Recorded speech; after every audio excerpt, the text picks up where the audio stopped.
Okay, I have a couple of questions that I'm going to make one question that come from the working group on NAWAPA, and then I'm going to entertain one question from Argentina and one from Mexico, and by then we'll probably run out of time.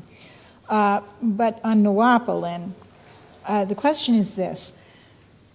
Our questioner says, regarding the subject of increasing the productive powers of labor, it appears that there is a paradox that occurs when the productive power of labor is increased that is counter to job creation, especially in the areas of construction and agriculture with which I'm most familiar. This happens through mechanization and computer applications. Agriculture, of course, is a very clear example. At the turn of the century, a farmer could, on a typical 160 acres, produce enough food to provide for his family and maybe 6 other families. Today, a typical commercial farmer can single-handedly produce enough food to feed some 6,000 families through the use of ever larger sophisticated equipment and systems.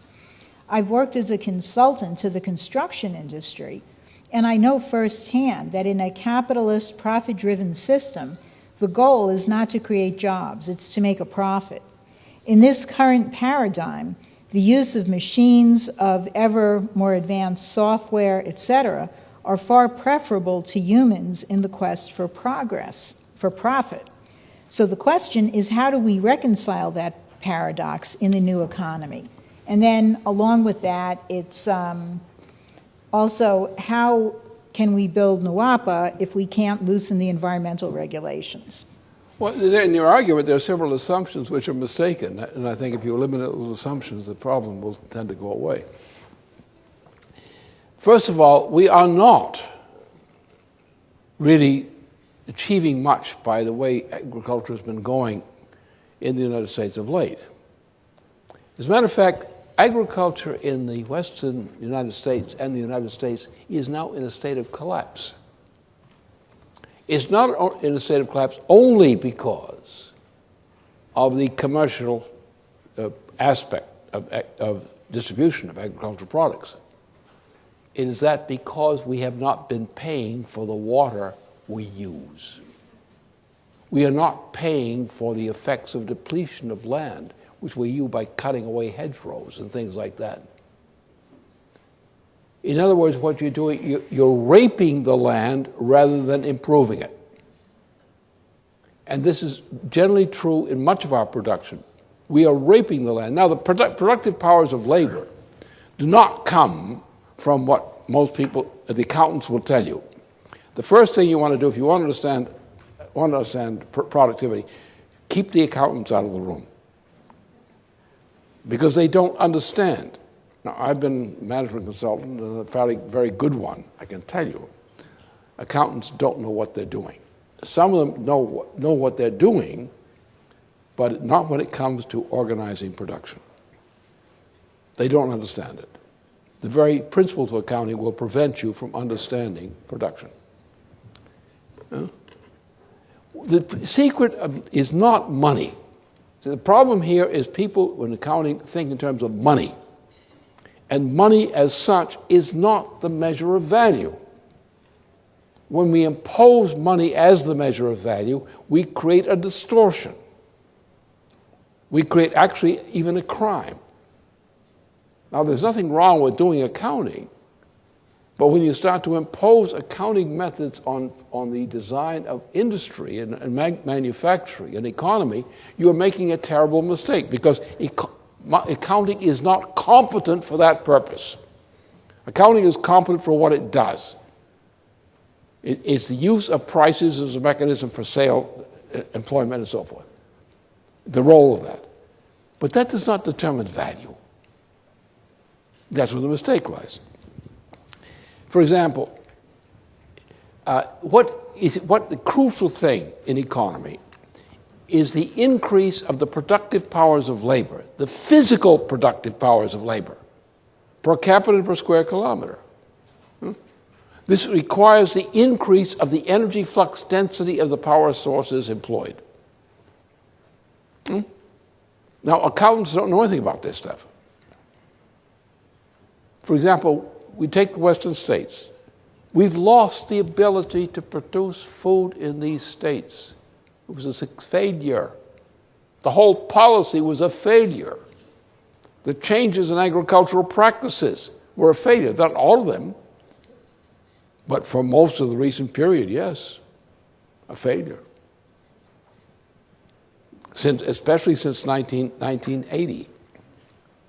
Agricultural policy in the United States has been a net failure. It's been ruinous. Using land, the productivity of land, the productivity of land is collapsing. Look at the western states, the 20-inch rainfall line. Look at the collapse of the water resources. Look at the conditions there. We have the destruction of the means of production of agricultural product per capita per square kilometer. Well, why? Because we say we take the water from deep well. They go down to deep wells, and the more deeper you go, the more costly it is to get the water up. You create a monopoly, you regulate prices, you have Monsanto comes in. Monsanto is a piece of thievery. It should not be allowed to operate the way it does. It's thievery. So therefore, we have to look at the cost process of production, not the market price. The market price is one big swindle. The productivity is expressed by the increase of the productive powers of labor, per capita and per square kilometer.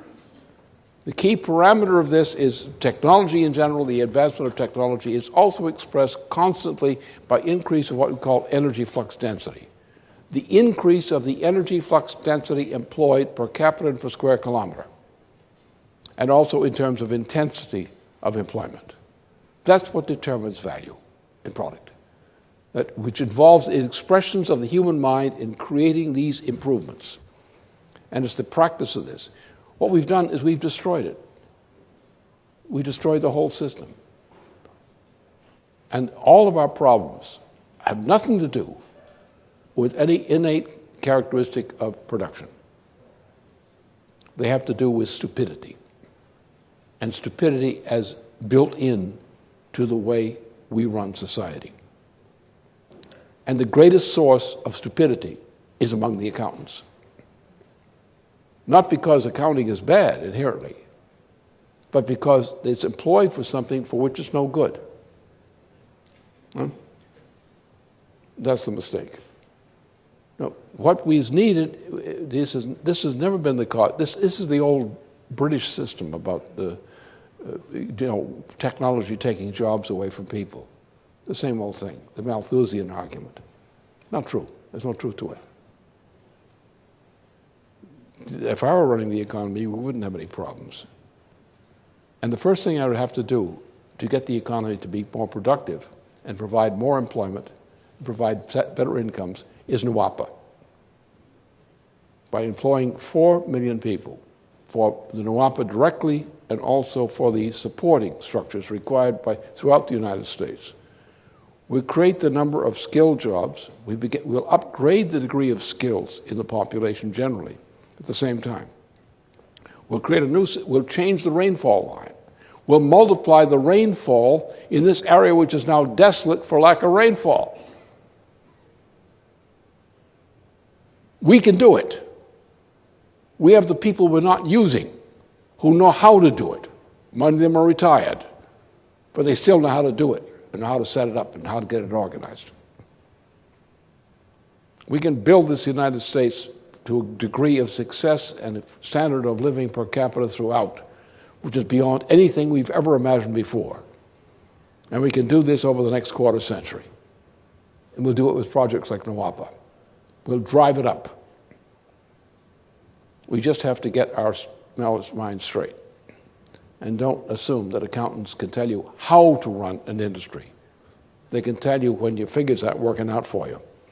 They may be able to tell you, even a good accountant can tell you when your bookkeeper is swindling you under the table or something like that. I've had a lot of experience with that sort of thing. But that's the kind of thing. Accountants are useful for some things, but when it comes to economy, they're not good. It's not their profession. Economy is physical. It's physical protection. It's the mind. It's invention. It's creation of methods and procedures. It's all these things. It's investment and increase of energy flux density. And of course, the small business mentality is not always too good either.